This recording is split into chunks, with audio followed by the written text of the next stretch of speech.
But for those in the crowd who are slow of mind and attend stupid protests, let me go through this anyway. Israel is the religious and historic homeland of the Jewish people. Jews are not colonizers. They have been there literally since time immemorial. The only reason that anyone has ever cared about the land of Israel is because the Jews were there first. According to the Bible, the Jews entered the land of Israel around 1400 BC. The Kingdom of David was founded in approximately 1000 BC. The First Temple of Solomon was founded in approximately 957 BC. The Second Temple was built in approximately 515 BC. The Hasmonean dynasty, that would be the Maccabees, was founded 166 BC. Jerusalem and the Second Temple were destroyed in 70 CE. The Jews expelled from Israel in 136 CE after the Bar Kokhba revolt. Even then, Jewish presence in the land was continuous and never stopped.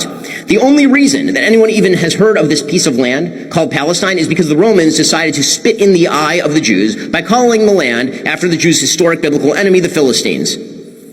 For the vast majority of history, in fact, the term Palestinian was used to describe Jews, which is why the Jerusalem Post was originally called the Palestine Post. There has never been, at any point, an independent Palestinian Arab state in the land of Israel. Never. Before the state of Israel, the land was governed by the British Mandate. Before that, the Ottoman Empire. Before that, the Mamluks. Before that, the Ayyubids. Before that, a constellation of Arab tribes. Before that, the Byzantine Empire. Before that, the Roman Empire. In fact, the Palestinian nation, as a nation, is a relatively recent historical phenomenon, created entirely after the creation of the state of Israel and as a response to the creation of the state of Israel. There were, of course, Arabs living in the area known as Palestine, but they were Syrian, Egyptian, and the like. In fact, even when Arabs controlled the so-called West Bank and Gaza Strip from 1948 to 1967, there was no attempt to establish an independent Palestinian state. Gaza was run by Egypt, the West Bank by Jordan.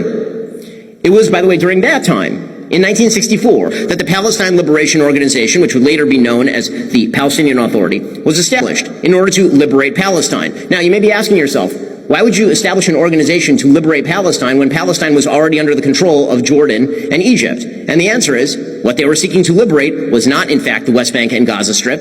It was not East Jerusalem. It was everything. And by liberate, they meant kill all the Jews. They meant push the Jews into the sea.